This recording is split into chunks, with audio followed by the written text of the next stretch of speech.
Support my content by becoming a patron on patreon.com/JaianMusic. Hi guys, and welcome to another episode of Anime Podcasters. I'm your host, Hotshot Ginger, and today I have with me JaianMusic. How are you, Jaden? I'm doing well. Thank you very much. Hi guys, welcome back to another episode of Anime Podcasters. Double intro.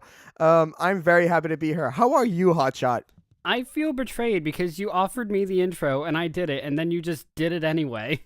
I feel a little hurt. It's a force of habit. I apologize, but I'm glad that you are here.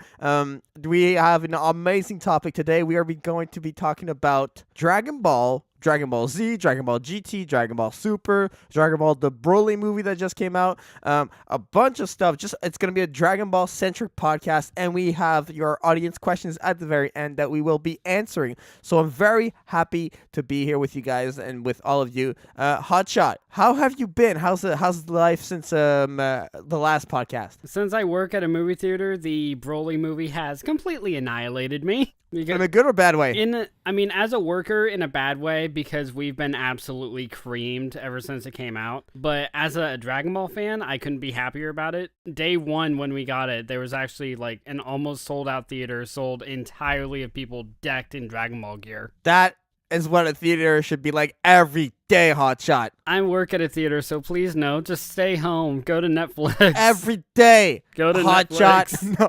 Hey, I'm off today, so please, yeah, go ahead and crowd the theater. But when I'm working, just stay away from me. So, before we get to the topic, I have two announcements to do very quickly, and then we'll get into the topic. Number one, we now have merch. JaianMusic merch is now available. Go to JaianMusic.com/shop, and you can get some merch. Kyo designed all of the art. It's so amazing. We have t-shirts, we have stickers, we have hoodies, we have a bunch of stuff. So go check out all this new merch. I'm very excited for you guys to be purchasing. So JaianMusic.com/shop. And so that's the first announcement. Second announcement. This is episode 49. Hold up. Sorry. Yeah. I'm holding. Do we have any Hotshot merch? We do not. I am my biggest fan. I demand more Hotshot merch. Okay, we'll work on it. We'll see how the GaianMusic sales go Go first. pro. And then Go pro. Draw me a thing. He's not even here. I'm all alone. It's a sad, sad time. Oh man. And the second announcement, this is episode 49. So for episode 50, we want to do something very special. I came up with this idea. Yes, it's going to sound so stupid, but I came up with this idea. For episode 50, I want to do a JaianMusic roast. I want to get roasted by the listeners, the viewers. So this is what we have set up. You can email roastjaian@hotmail.com. You can roast me with anything you want, any comment. This will be like a 18 plus. Like, you guys can go in as much as you want on the roast. So go to that email and send us your roast, whatever you want to, however you want to insult me. Go ahead, put it in there, and then what we're going to do is go through the entire podcast and just read your emails, your comments. If you want to leave a voicemail and attach it to the email, you can do that too. So you can roast Jaian. You can roast me for episode 50. What is wrong with me, Hotshot? Everything and anything is wrong with you, Jaden. You love nothing more than this podcast, as well as maple syrup and hockey. I can't skate. I feel like I went too far. You so legitimately made me think I went roast. too far for some reason. No, it's all good. How do you feel about the JaianMusic roast? Do you like this idea? I like this idea because that means I'm not the only one that gets to insult you anymore. Yay! We're gonna gang up on me. Okay, so this is enough talking. Let's get into Dragon Ball. Let's get into this amazing anime that we all are a big fan of. I love how you say this. How did you hear? I love how you say this enough talking, and then we get right into more talking. Yeah, enough of this updating is what I should have said. Let's get into the topic.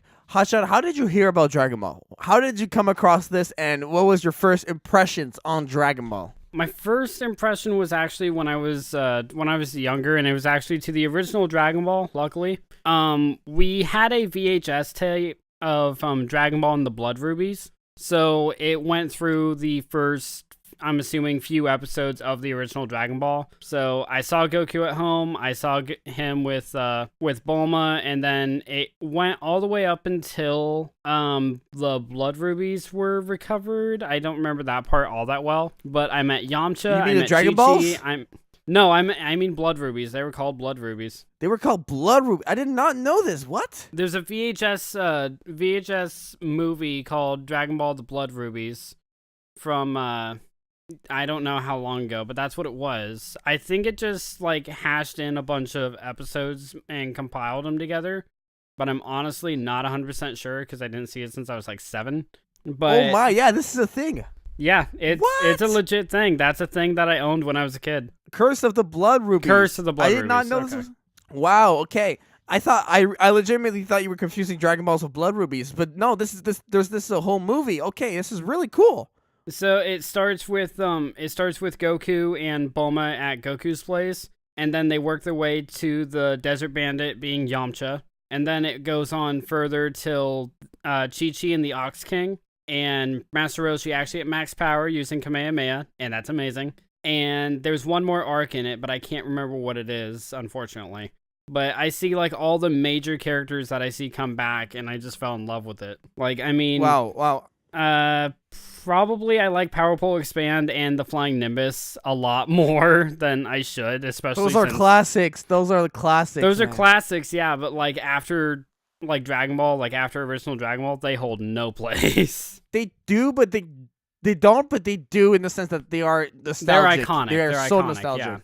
yeah. Yes. I would say that my first impressions and what I remember, my earliest memories of Dragon Ball was King Piccolo versus Kid Goku. See, I never saw that fight, unfortunately. Oh, that fight was so good. I mean, I just remember that whole arc was so action packed. You had Master Roshi using the Mafuba waves to try to seal King Piccolo and failing to do so. Then Tien gets involved, can't get it done, and then Kid Goku really absolutely fights against King Piccolo, and it's a great fight. And at the very end, that supercharged punch right through Piccolo's chest. But right before King Piccolo dies, he spits out who we know now as Piccolo.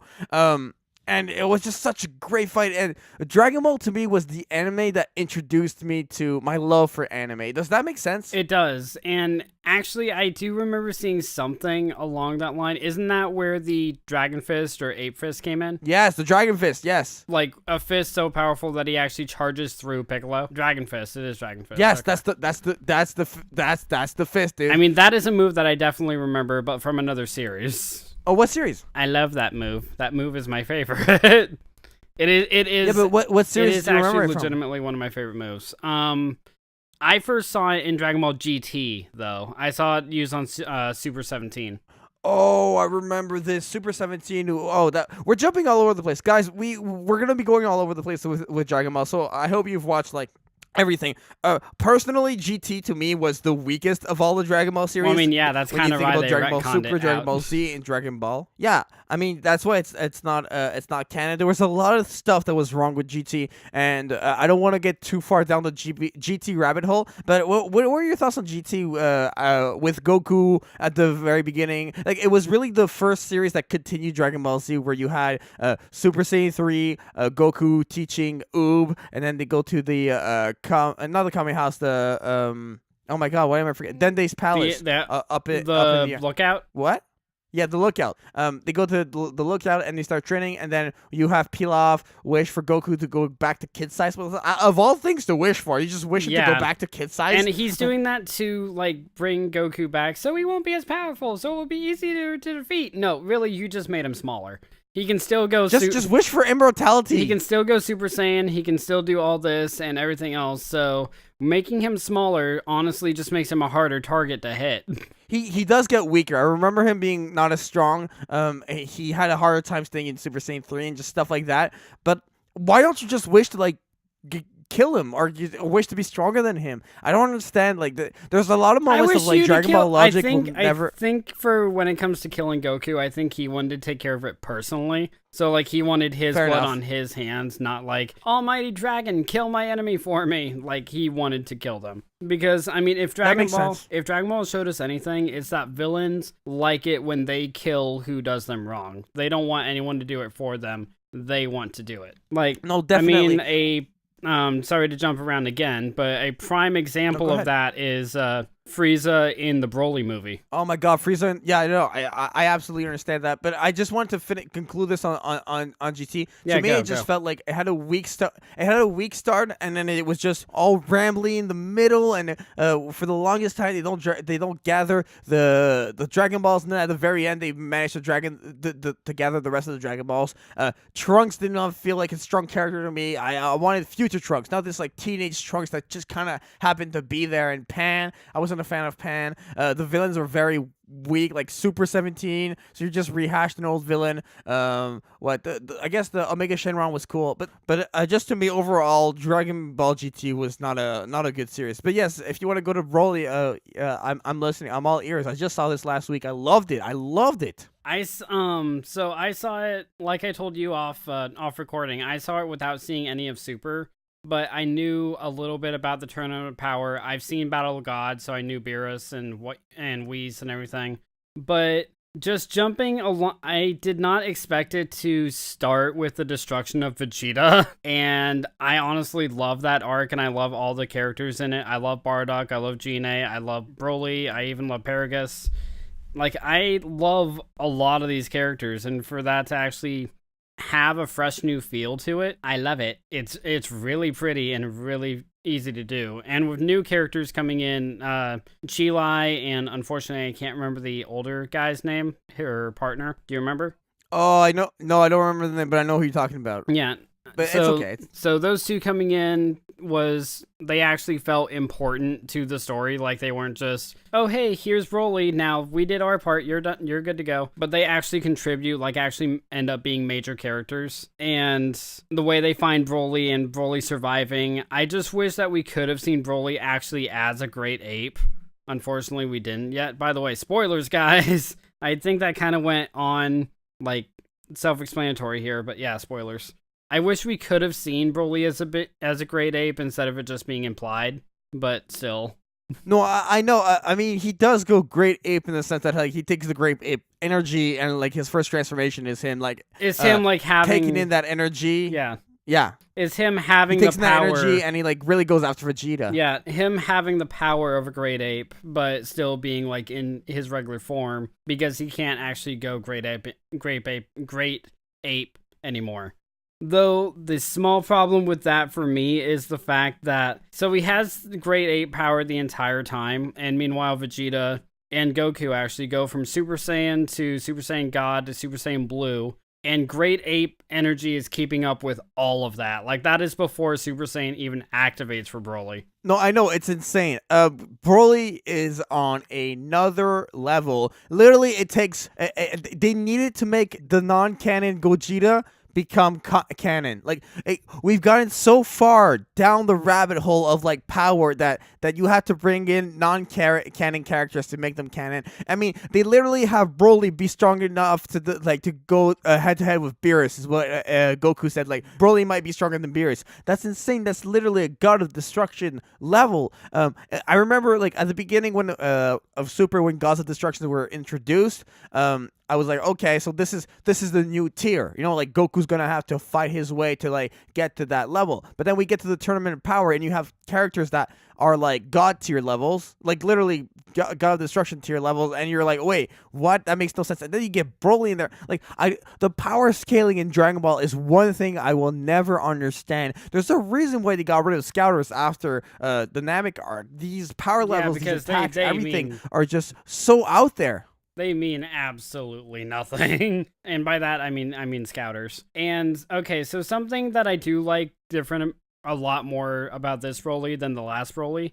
This Broly, at the end, once he's finally calmed down, once, like, everything, the fight has been done and over and done with, he isn't killed outright by the others like he usually is, but instead saved, and then Goku goes and sees him, and yeah, every now and again, like, they'll train together. So that tells me that Broly is a good guy. He's on their side. Like, once he actually gets calmed down and domesticated of sorts. Like, that means Broly is a good guy, an ally, a hero, not someone that they have to absolutely disagree. destroy. No? I actually disagree. I think it's ambiguous. I don't think he's full out just a good guy. I think he's likely to be on their side. But the thing is, remember at the end of the movie, Frieza's all like, "Oh, he gets asked, should we go after them and go get Broly right now?" Like, no, give him time. Give them time to readjust, and then we'll make contact again. So he's just as reachable by Goku than he is as Frieza. Yeah, so, but here's the thing: Frieza is letting him stay on the planet and ignoring him for like let's say we give it a year. So he just leaves Broly alone for a year. But in all that time, Goku is going to be coming back to the planet and seeing Broly, training with him, training him, and doing all this other stuff. Like, Goku is someone that he will grow accustomed to. Goku is someone he will see and grow that friendship with. Frieza is just, I'll pick him up in a year and then he'll just be my mindless servant. Well, as Goku is, like, there training him, he's a recognizable, friendly face to him as time goes on. I understand that, but if that happens, then who's the enemy now? That's actually a really good point. Like, if Broly is the next enemy. Broly is I don't think the Broly ultimate enemy. Is not gonna be. I don't think he's gonna become a Z fighter. Like, Broly's well, not. I mean, I don't Earth think he's gonna be a Z fighter, fighters. but he's gonna be like in terms of say. Like, Cerberus, like, every now and again, he'll pop by and, like, help out, but I don't think he's gonna be a Z fighter. I just think he's gonna be, like, on their side. Either that, or all he'll do is train with Goku, and he won't fight anymore. Because, I mean, no, he's a warrior. He's the same warrior. I know, he's not gonna fight but, anymore. I mean, he's been raised to only fight and everything else, but every single time he fights, he's caused some kind of massive destruction. So maybe if he is domesticated and Chi-Lai, the old guy, and Goku, like, teach him and train him, stuff like that, maybe he'll give up the way of fighting. I'm not saying he will, because you're right, he is the Saiyan, so that is probably completely off the table. But it's still an idea that is in there.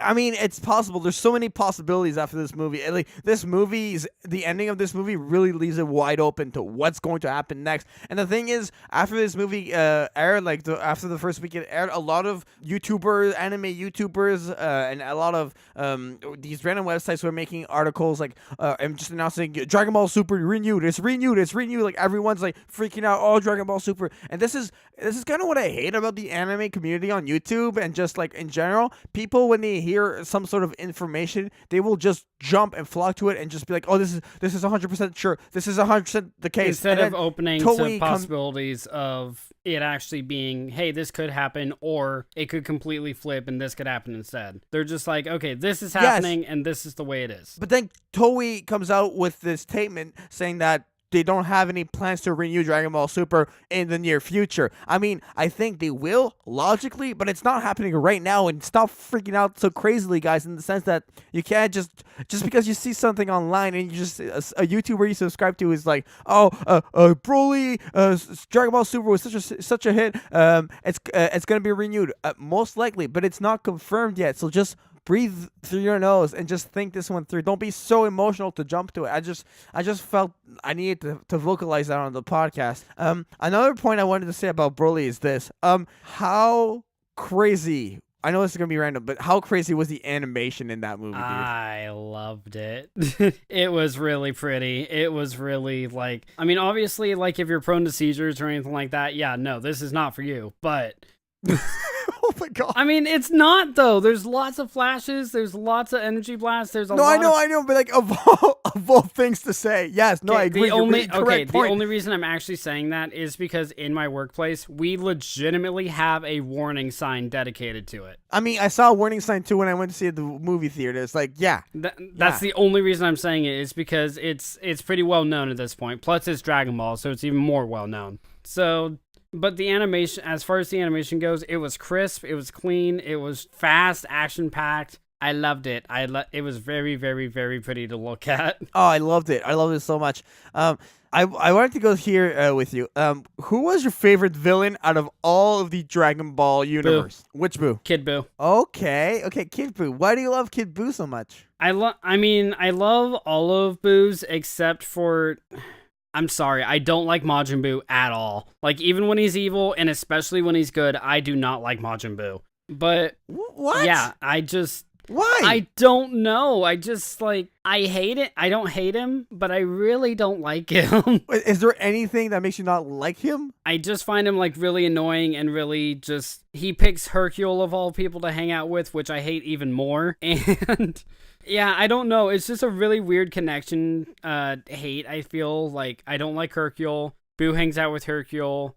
I just find Boo like annoying and like way too childish. Like Goten is even more adult than Boo is. Like just the I'm hungry, fade mate, like that kind of joke. Just it's funny for me for like 1 or 2 times, and then after that being all it is, I'm just done. But You're over I'm it. over it. It just it's lost its novelty after that. But then when he turns into Super Boo and then absorbs Gotenks and then Gohan, then eventually just turns into Kid Boo. Kid Boo I like because he is absolute pure evil. Like there's no mercy, there's no there's all malice, and there's just intent to kill. And it's just he can't even vocalize that like why he's doing anything. It's just a rabid just manic laughter on a psychopathic killing spree. Like Frieza, you can understand his evil, like you don't understand or agree with what he's doing, but Boo, you have absolutely no idea. Boo just wants to destroy everything, and I really love that about him because it's so simple, but it draws so much power. And when what I loved about Kid Buu was when Vegeta and Goku go to the Kai planet to fight against Kid Buu, and they get rid of the Pataras, and like all the Kais are like, "What are you doing? Are you insane?" And they're like, and then everyone's just, "How are they gonna do this if they can't use the Pataras? What are they gonna do?" And then you just see Vegeta and Goku, and they're like, "Okay, who's going first? Rock, paper, scissors. Rock, paper, scissors. Rock, paper, scissors." Which is such a Goku Vegeta thing to do. Those two are the best. I love them. I love them as a duo. They are just so iconic. Hotshot. Vegeta and Goku, like as friends and rivals.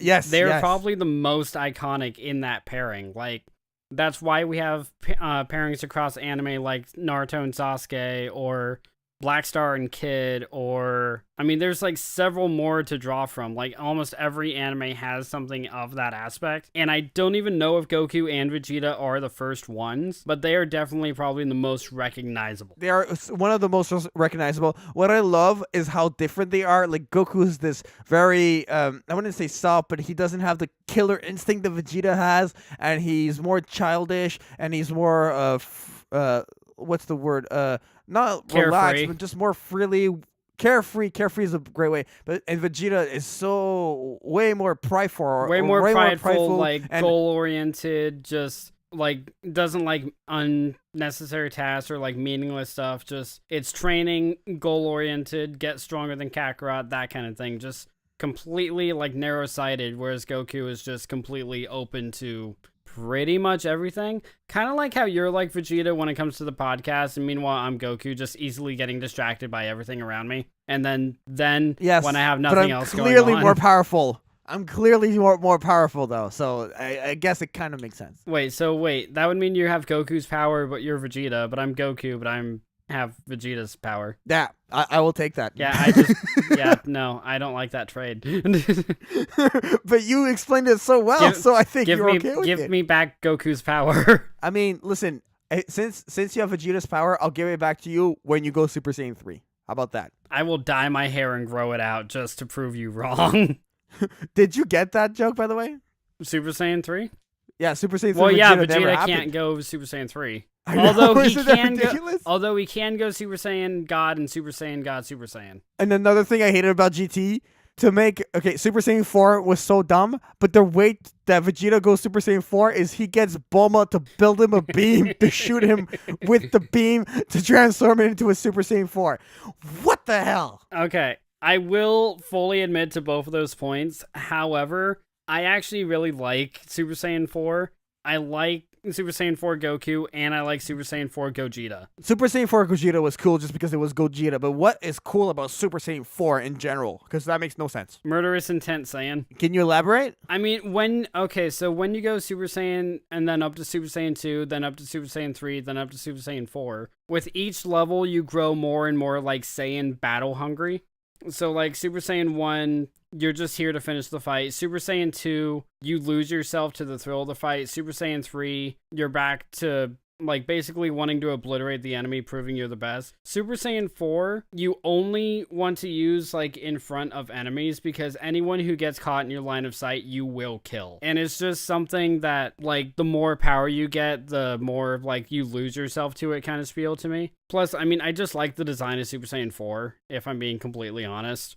I mean, it felt like a Great Ape ripoff to me. I mean, yeah, but remember, they're great apes. I mean, they're ape beings. They just have like the physical body of like a whiteback gorilla kind of thing. And I honestly just really kind of liked it, especially when it was red. Or I mean, it was always red, but you know what I mean. Fair enough. Fair enough. I guess I also another thing.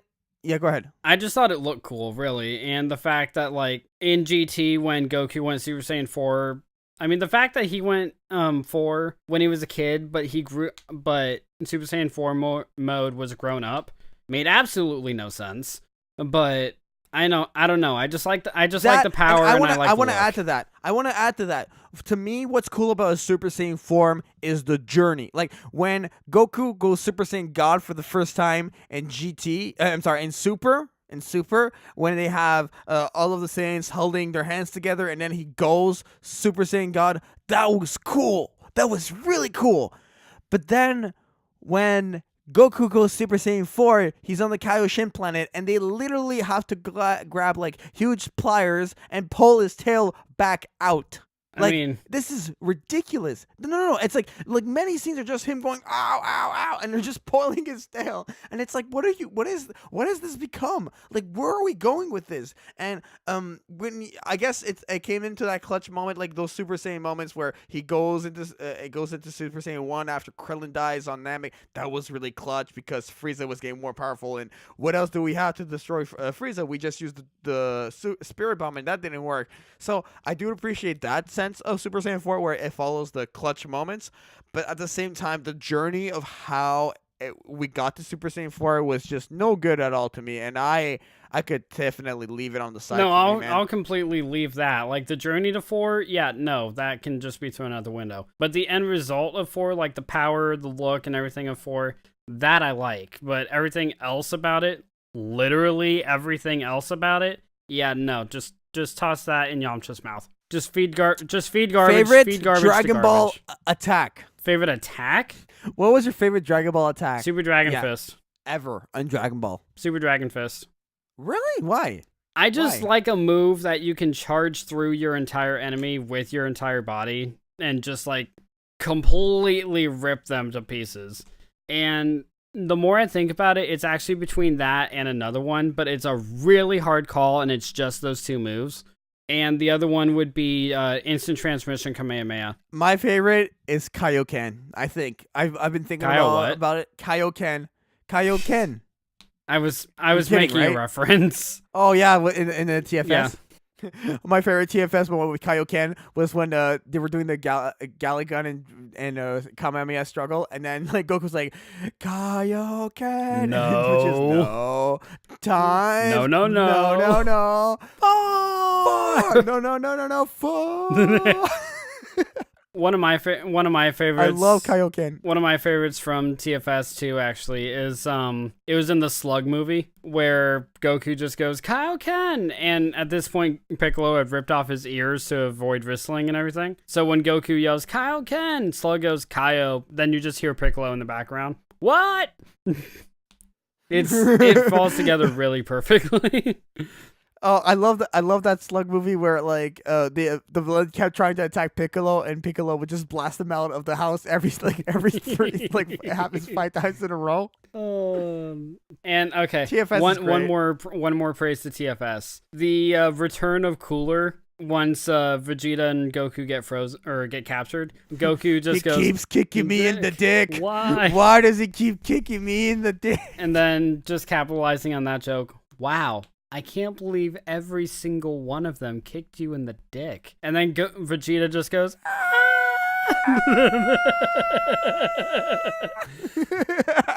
It was so good, man. I've been watching a lot of TFS. It's so good. Really. It's so good. Seriously, guys, I know they don't need the plug, but if you guys love Dragon Ball and want to get the story, but with a lot more humor and with it being cut dramatically, then yeah, check out TFS or Team 4-Star. They are really good with their stuff. Oh my god, yes. I wanted to know, what were your thoughts on the whole future Trunks thing? He comes back in Dragon Ball Z. No, he comes the first time we see him in Dragon Ball Z, and then obviously you'll get to his arc in Dragon Ball Super. But what were your thoughts about this time traveling idea? Future Trunks in general is actually my favorite Dragon Ball character, period. So Whoa, okay. yeah, didn't really expect that one, did you? No, not at all. I just love Future Trunks because A, he uses a sword, which yes, and usually when it comes to time traveling, I honestly kind of hate it. I don't like just going back in time, changing something, and then having it dramatic increase on the future or anything like that. And in aspects, or thinking back on that, it's kind of the same spiel here. Because, I mean, Trunks goes back, saves Goku, they destroy Cell and everything else. But then when he comes back home, nothing has changed, and he still has to destroy the androids. Oh my god, yes, when he after the Cell Saga. Yeah. I really enjoyed Trunks when he went back into the future and he basically got rid of the androids and Cell like just swiftly because of his entire hyperbolic time chamber training, which I felt like to him was such an important moment because he actually got to spend time with his father. Because obviously in the future, in Dragon Ball Z, Vegeta gets killed and it's a whole different timeline. Yeah, but at the same time, poor Trunks spending a year with Vegeta. And literally, the first time we ever see Vegeta show any sort of like very strong emotional attachment to Trunks is when Trunks dies. Yeah. And then like that says a lot about Vegeta. Then after that, Vegeta just goes absolutely crazy on Cell to no avail. But at the same time, when his son dies, that's the only time he really cares. Which honestly kind of seems to be a constant thing with Vegeta. Like, usually he just doesn't care, but then either when Trunks or Bulma get hurt, or when they get killed, or when something like that happens, then he goes into a blind rage and does something about it. But only once they get hit. No, I know. One thing also, this whole pride thing that Vegeta has that really bothered me was two instances in the Cell Saga.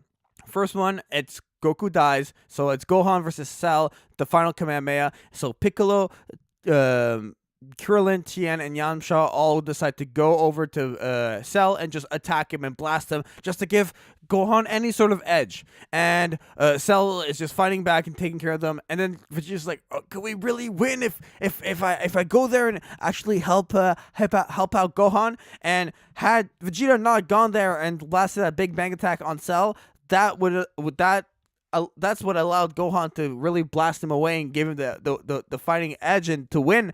And I just could not believe it that, it took that much to really push Vegeta. Like, the very last minute, like, literally everyone else is out except for, like, Vegeta because Cell blasts away Piccolo, Krillin, Tien, and Yamcha. I mean, kind of reminds... Vegeta actually acted. Kind of reminds you of the original Broly movie, doesn't it? Yes, definitely. And the other thing I hated about Vegeta is how he allowed Cell to get his perfect form. 18. Well, yeah, that's what Saiyan Pride does. Like, they want their enemies to get stronger so they can still beat them and prove they're even better than they are. Like, that's all Saiyan Pride. Goku does the exact same thing. Even Gohan did the exact same thing. He, like, just took his time with Cell, like, letting him build back up, letting him charge up, like, towards the end of the fight, like before Cell's kamikaze, like he was just toying with him instead of actually finishing him. Right, you're right. That's actually a good point. Gohan kind of went a bit. Yeah, he definitely had a Vegeta streak in him when he was finding Perfect Cell, but then again, it was also his first taste of himself, like as an actual Saiyan, like as a battle-hardened warrior. Yes, because he's definitely not a battle-hardened warrior in the Saiyan saga against Nappa. Yeah, he's definitely the whole time. not in Frieza. I mean, yeah, he attacks every now and again, but really, does he do any hardcore fighting? And then Cell, when he's literally thrown to the wolves, he has no choice but to fight, and then that's when his Saiyan pride kicks in. Like, when it's him and Cell his back against the wall, or his opponent's back against the wall because of his actions, that's when it takes over on him. But I feel like against Frieza, he had some good moments. He has good moments, definitely yeah. had some good moments. But he hasn't ever, like, say, like, against Raccoon or any of the Ginyu Force or Frieza himself, he's never gone, like, one-on-one. That's probably what triggered it. He did go one-on-one a couple of times against Frieza, where I remember there was one time where he really pummeled Frieza, smashed him down to the ground, and just blasted him with all these ki blasts, and then one big ki blast one more time, and Vegeta was like, "What the hell is this kid on? What is going on right now? What can I do to get this kind of power? He's only 11." He was like 6 at that point, yeah. But at the same time, it's just like, you're really getting outclassed by a 6-year-old Vegeta. Oh man, definitely. Okay, who was your favorite between like all of the humans? Like if you had to choose between like Krillin, Yamcha, all those guys? Yeah, Tien, all those guys. I'm gonna have to say Krillin.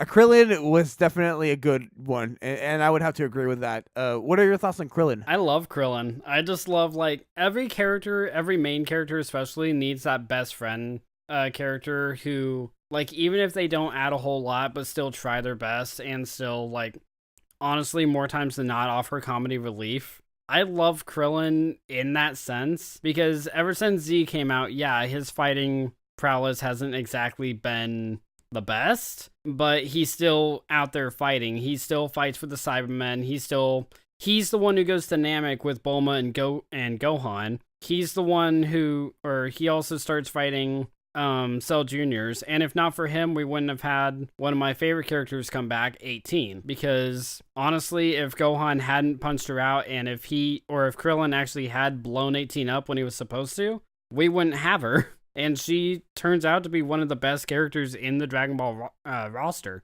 So he may not offer a whole lot. I agree with a lot of what you're saying. Yeah, he may not offer a lot on the battlefield, but like as a character in overall, Krillin is a really good character. Krillin is an amazing character, and in my opinion, what I really love is how really. Definitely in the first 2 arcs, the Saiyan and Frieza Namek arc, he's there the whole time, and he's on the sideline, on the fighting ground, like throughout all of this.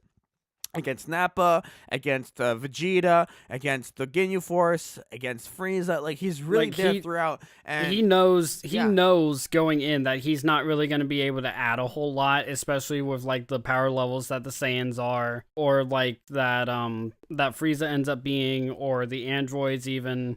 He knows he's not really going to be able to add a whole lot to the fight, especially like say if Vegeta or Goku can't beat him, he doesn't have a chance. But he still tries. He still believes in what's right. He still does what he can to help.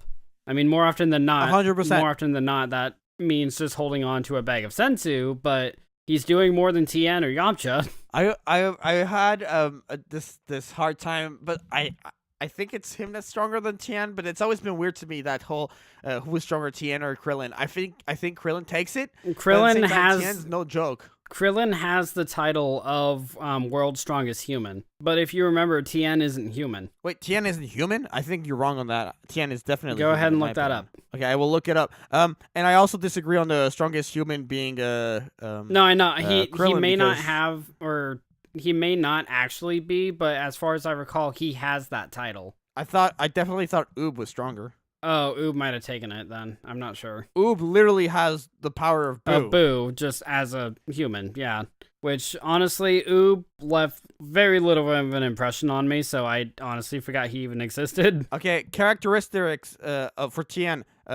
Human-type Earthling, 3-eyed hybrid. 3-eyed Oh, okay, yeah, so he's part alien. Gotcha. I think he's a human. It doesn't matter if he has 3 eyes. He's still born on Earth. Well, 3-eyed hybrid, I mean, that's what, like... Yeah, he was born on Earth, probably like a 3-eyed hybrid, or a 3-eyed alien being a parent and then a human being another. That's what a hybrid means.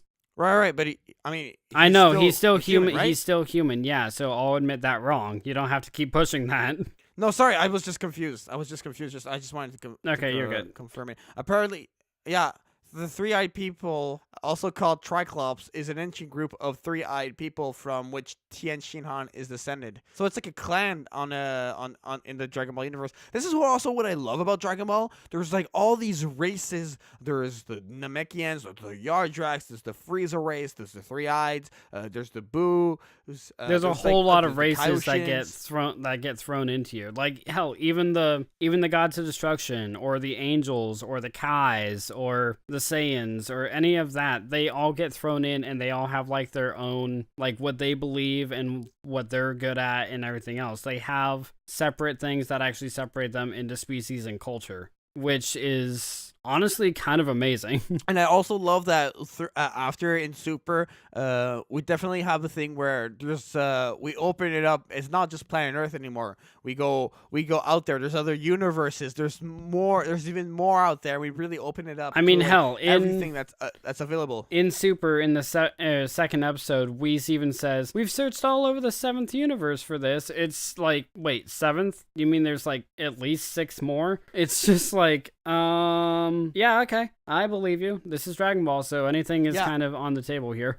I mean, I won't spoil, but I feel like with the tournament power, there's a lot of universes out there. Yeah, I mean, I know very little about it. I don't know, like, the fighters or haven't seen any of the fights or anything, but I know a little bit about what you've told me about Tournament of Power. Yeah, no, the Tournament Power is definitely my favorite arc. I mean, a lot of people prefer the Future Trunks arc in Dragon Ball Super, which I was really happy to do that arc to bring back Future Trunks. But there's a lot of great stuff throughout, like all of Dragon Ball Super, Dragon Ball GT, even GT, yeah, and Dragon Ball as well. I really, in Dragon Ball, I love the tournaments always coming back. And one thing I love about that is the tournaments in Dragon Ball, like in regular Dragon Ball, are just straight up martial arts. Like, there's no ki blast, there's no nothing. It's just a straight up fist to fist fight. Right? Mm-hmm, okay. Mm-hmm. Yeah. And there are key blasts here and there, definitely, but at the same time, these tournaments, what I loved about them is that it's not until the last one in Dragon Ball where Goku becomes a teen that we see Goku actually win one. Yeah, and isn't his final opponent Chi-Chi? Like, no, it's Piccolo. Oh, right. But he does fight against Chi-Chi, which lets him win. But at the same time, Chi-Chi's in there. Chi-Chi's in there at some point. Yeah. So we know she's a fighter. She just lets him win because, I mean, come on, it's Goku.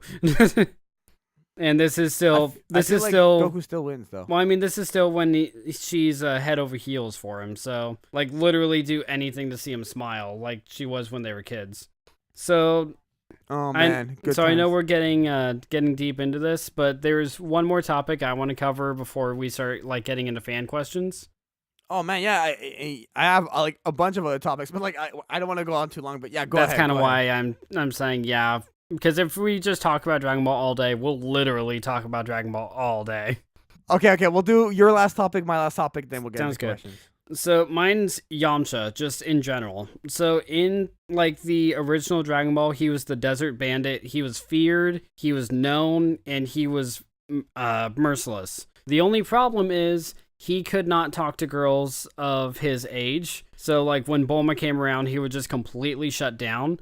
But when he was the desert bandit, he was a badass. He actually went, if I remember, he went head to head with Goku.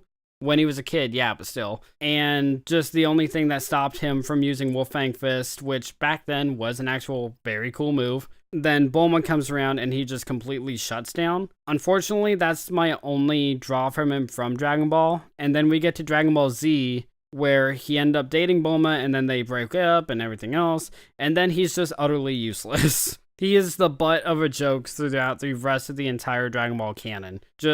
He trains like crazy for the Cybermen, or for the Saiyans coming, and gets taken out by an exploding Cybermen.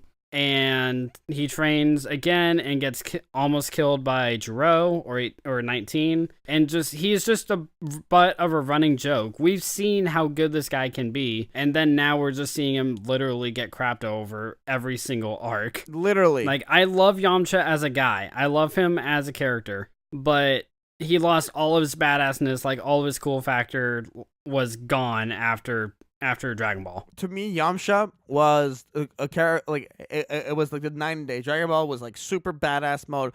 Absolutely a great, like, people compared him to like Goku, and he's like, okay, this guy's out there. This guy's a good character. This guy's really strong. We're happy. But then we start getting hints of, oh wait, this guy's a bit of a joke. Like he was losing these fights, and we're like, what, Yamcha, come on, get it together. And then I feel like what turned him into a complete joke was the Cyberman death. That just completely made him a joke to everyone, and that's why, to me, he's always going to be a joke character. Like, that's irreversible. Because, I mean, here's the thing. He's the only one who got killed by a Cyberman. Nappa died. Chaozu died trying to blow himself up to take Nappa out. Tien died because Nappa killed him. And Piccolo died defending Gohan. Everyone else died because of Nappa, and then a Cyberman. The rest of them were able to handle, but then Yamcha just died. And ever since then, like, the rest of them would still train. Tien wouldn't really do a whole lot until Cell, and like keeping second form Cell at bay with his tri-beam. But aside from that, he doesn't really do anything either. So really, most Earthlings are kind of useless. But Yamcha is just the one that there's absolutely no point, really. Like, he's just here because he's a famous, recognizable character, and that's really about it anymore. That's where it ends. Yeah, that's it. Yamcha's legacy is just done. I wanted to ask you, what were your thoughts on the Red Ribbon Army? In Dragon Ball, I love the Red Ribbon Army. Really? Yeah. Like, why is that? I just love, like, the fact that there's an actual target organization or factory or whatever you want to call them, like an actual target for Goku to take care of. Like, there's more Red Ribbon Army here, there's more Red Ribbon Army there. I just like that kind of spiel. Like, it's like a freedom fighter as going up against an entire army. And then when they're technically brought back in Z with the androids, I just kind of love seeing that trademark RR logo on them, really. Even though when I first saw it, I thought it was Team Rocket. Definitely. To me, the Red Army, what I loved about them the most is definitely the challenge they gave Goku in the Dragon Ball. Some of those Dragon Ball episodes where he's just going through the Red Army buildings and he's just blowing everything up, and then Arali shows up, and then you have Android 9, and it's a great battle that Goku puts together there. And then they come back with Dr. Gero and Android 19, and they set up the whole Cell thing. Like, it was a great addition to the Dragon Ball universe. So I was definitely a big fan of the Red Ribbon Army as well. Because audience questions one time. One final thing though. As opposed to Red Ribbon Army, like in Z, they came up with new, fresh, original enemies. They had Raditz, they had Nappa, they had Frieza, they had Vegeta. Like, all these were original characters created for Z. But then when you finally get a tie-in to something that actually tied into the original Dragon Ball, nostalgia marks just went through the roof for everyone who actually grew up with that show. 100%. That's absolutely true. All right, I just wanted to get that out, so go on ahead and lead us on. All right, so we are going to be taking questions that you guys left us on Discord, and Facebook is where I got the most questions, so that's what we're going to be answering. We won't be doing all of them. I just want to maybe do 3-4 questions, and then we will be closing out with our final thoughts. So the first question is from on Discord, on the JaianMusic Discord server. Vinpulse Production asks, referring to the Dragon Ball Super Broly movie, why isn't Gohan in the movie? That's a great question. Why isn't Gohan in there? Because he's studying. Really? Really? Do you have any other alternative as opposed to him studying? I don't want to. You know you know that he's in the Tournament of Power. Like, yeah, he's in the Tournament of Power. He fights. Shape. He gets back into shape. But once he's not fighting, what else is he doing? When Goku isn't fighting or training, he's dying. When Gohan isn't fighting, what is he doing? But the thing is, he's a fighter now. He's a father and a fighter. Like, he's not studying anymore. Then he's taking care of his daughter. But, like, Gohan should have been in the movie, dude. To me, Gohan should have been in the movie. It would have been great. Like, even Piccolo goes, I shouldn't gone. I'll go out there. Yeah, and help you guys. Like, here's the thing. Out there. Broly is a massive enemy to Goku and Vegeta. Gohan, yeah, he was there, but didn't really have anything up against Broly, or Frieza for that matter. And the same can be said for Piccolo. It's mainly a Vegeta and Goku fight, because they're always the one who finishes it with Frieza. My question is, why didn't Beerus do anything? Because Beerus can't get involved. He's the god of destruction. Still. Whis got involved. He could have gotten involved. No, we just dodged because he happened to be there because he was a spectator, but he didn't get involved. Yeah, you're right. Yeah, and Whis is stronger than Beerus, so why, you know what I mean? Wait, Whis is stronger than... Yeah, okay, that actually makes sense. Okay, yeah, so where was right? Gohan? Exactly! Honestly, I I'm mean? just saying that to get away from Beerus and Whis. I'm still arguing my point here. Your point is that you're wrong and that Gohan should have been there. Yeah, but he wasn't, so I win. Whis, I can say he was studying, and you can't prove me wrong. He's not in school anymore, homie. He's a father. Okay, then I can say he's taking care of Pan, and you can't prove me wrong. This is what should have happened. They should have gone Boo, Gohan, Piccolo, Android 17 and 18. Like, these are strong characters. Just all friggin' whip him in there and help Vegeta and Goku. That would have been awesome. Just a huge Okay, would you tag team rather battle. all of that, or would you rather have just gotten Super Saiyan God, Super Saiyan Gogeta? Because if they had all of them, both. Because here's the they thing. had all of if you them- can add those in, if they had all those fighters as well as a fusion, that would make for like a 3-hour long just straight up Dragon Ball fight. that would be awesome. It would, but at the same time, it would really dwell really quickly, and it's just No, it wouldn't. Makes, No, it it makes wouldn't. for easier storytelling to just do lesser or fewer characters. No, I agree. But that would have been so cool. Seeing how okay, so I can see my point because it is easier, especially for a company like that, to do it with fewer characters for the fight. But as a fan, I can see your argument seeing a massive fight like that. But knowing both sides of the spectrum, I can understand why they didn't involve any other fighters. I mean, it just would have been really awesome. It would have been. I mean, I feel like cool. I'm repeating myself. Yeah. All right.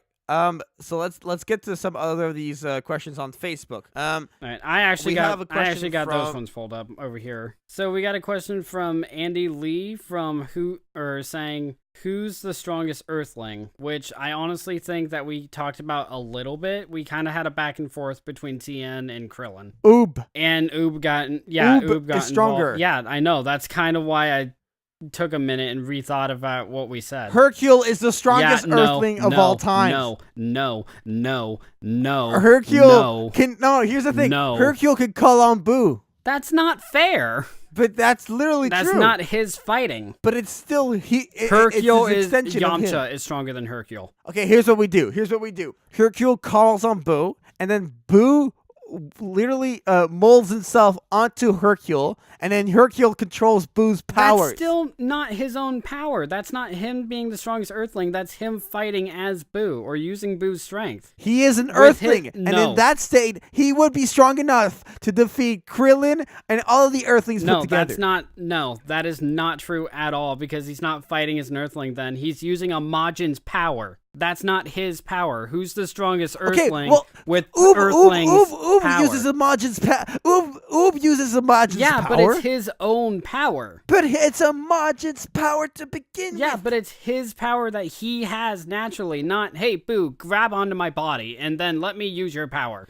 No. Oob. I know, I'm totally messing around. You're just doing this because I admitted I hate Hercule, and I will forever hate Hercule. Hercule's not that bad. Really bad. Hercule's got really good redeeming moments. He has, I will admit he does have redeeming moments when, the world is in danger, or it was about to be blown up, or Videl is about to die. Other than that, he is a total ass and a total weakling. He's still cool. You can have your opinion, even if it's wrong. How is it wrong? Because it's Hercule saying the best. Yeah, that's just wrong. No, I'm not saying he's the best. I'm saying he's cool. You can still have your opinion, even if it's wrong. It's not Next wrong. question. I'm just saying, Hercule's a great character. There's a lot more to Hercule than you think. Again, you can have your opinion, even if it's wrong. Yeah, but you're being closed-minded about You're right, this, I though. am. Stop doing that.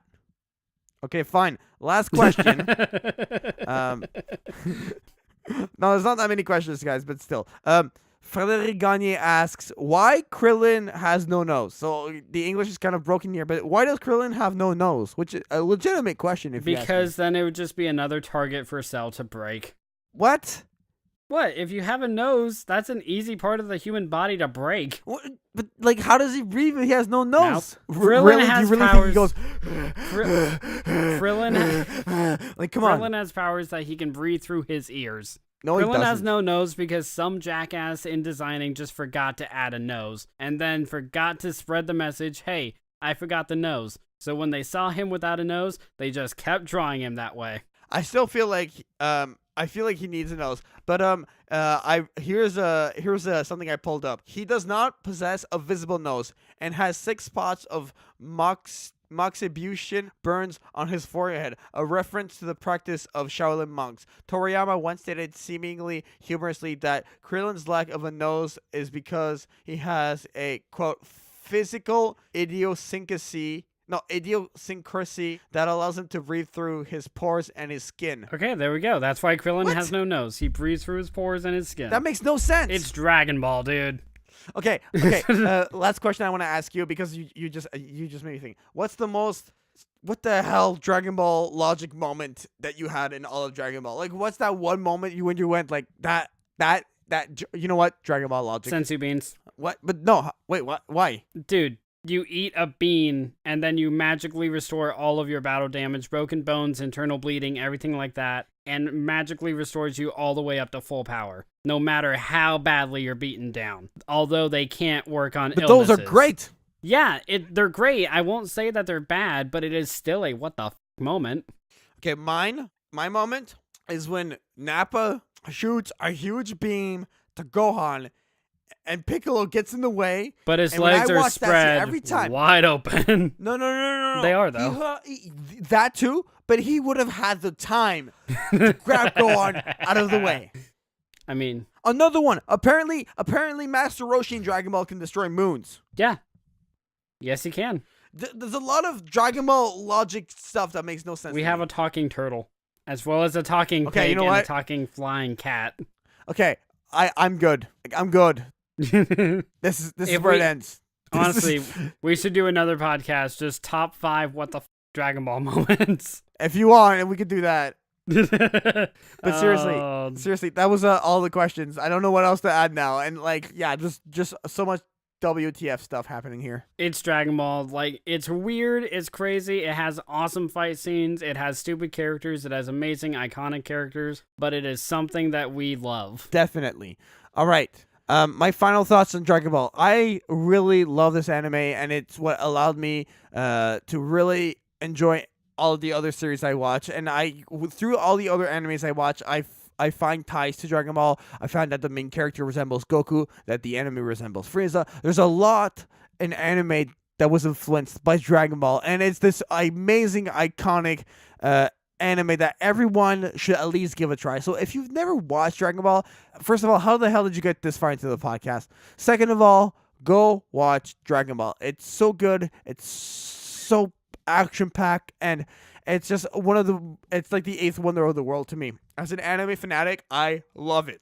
Hotshot, your final thoughts. I love Dragon Ball. That's it. No, but seriously, I do agree with everything that you just said. There are so many iconic ties and so many references to Dragon Ball in other animes. And it is one that, yeah, even though I may have jumped all over the place, like seeing very little of the original, seeing most of Z, seeing some of GT, and just today actually started Super, I can still recognize characters. I still know who they are. I know how they act. I still love these characters, and no matter how much time changes, they don't. And that's exactly kind of what I want, because it stays true to who they are and who they were as they started. So yeah, even though I may not be an anime fanatic like Jaian over here, Dragon Ball is one of my all-time favorites and is still very, very dear to me and close to my heart. Though, Jaian, I did have one last thing from you, because you know mine, but I don't know yours. Your favorite Dragon Ball character. Oh, man, you're putting me on the spot here. There's so many I love. And you found out mine by accident, so this is just fair. There's so many.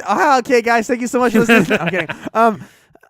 Oh, man, I'm gonna, you know what, I don't know if I might change my mind right after we stop recording, but for the longest time, and maybe right now, I would say Piccolo was definitely one of my favorite characters, and like my favorite character for a long time. I love his arc in the Namekian saga, where he fuses with Nail, and then he fuses with Kami, and he's kind of like that in between humans and Saiyans, where he's the hybrid, where he's powerful enough to help out the Saiyans, and he's like really strong to like keep up with Goku in a lot of the arcs. So I definitely think Piccolo is a really really cool character, and I love All right, Piccolo. I'll ask you. I'll ask you again after we stop recording. So you want to go ahead and wrap us up? Yes. All right, Hotshot. Please let us know where people can find you. And I saw that you guys put out a podcast with Kyo, and I want you to plug this channel because I am excited. I listened to it.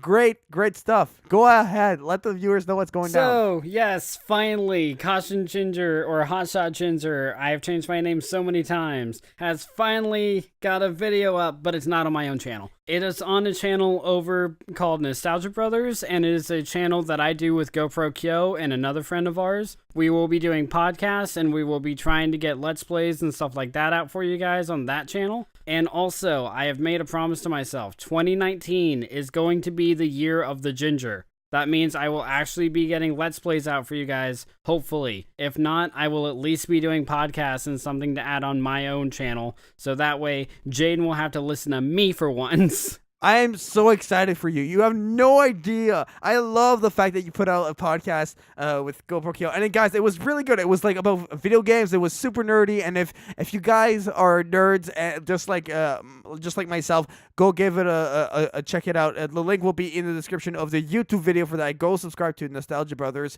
Yeah, no, you guys really had a good chemistry. I loved it. Yeah, and we did love recording it. However, after we recorded it, I lost my voice. I had absolutely no voice the following day. But it is something that we've been trying to get up off the ground for a while with another friend of ours. So be on the lookout for more podcasts like that. Just keep a close eye on my channel for now. I'm not sure when my first will go up, but it will be going up sometime this year. I will be committing to actually creating more as opposed to just being a host tied to Jane's washing machine in his basement. Okay, it's a dryer. You got it wrong. Oh God, don't punish me again. Why are you bringing the wax over here? All right.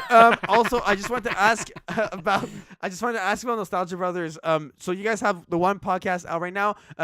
When's the next video coming out? Is it in the works? Like, I literally as a fan, I would like to know when. Like, I want a bit of the inside. It is scoop in here. the plan, in the works. Unfortunately, with it being Kyo, myself, and another friend of ours, we have to wait till all three of us can get free in order to record. So unfortunately, it just takes a little bit more time to plan. But it is in the works. We have been talking about numerous Nostalgia Brothers podcast ideas as well as video ideas. So it is in the works as well as other stuff that is being in the workshop right now. So it is an active channel. We just have to be able to get together and plan and record and everything else. So unfortunately, I can't even give you guys a time frame. All I know is that it's happening. I mean, I'll take it. All right. For myself, you can. Were you done plugging? Yeah, I'm done. Go ahead. Okay, go. Right. Okay, first of all, guys, if you want to roast me in the next episode, roast Jaian at hotmail.com. Hotshot will be looking through all those emails and he will be compiling them. And he will be the roast master for that episode. He will be telling me what you guys want to insult me about. It's going to be a great episode. It's a great way to celebrate 50 episodes of Anime Podcasters. And also JaianMusic.com/shop if you want to get yourself some Jaian Music merch. And finally, I just want to say thank you to everyone who's been listening to us on iTunes and Spotify. You can subscribe to the channel for more anime podcasters. Obviously, the podcast is also on SoundCloud. You can follow me on Twitter at JaianMusic, JaianMusic.com if you want to hire me from some audio services. Jaian Music is on Discord. And if you want to become a Jaian Music patron, we have... oh, sorry, I just dropped something. We have some amazing... tiers and rewards, including one where for $1 a month you get early access to the podcast. So I always post the Anime Podcasters audio version on Patreon before anywhere else.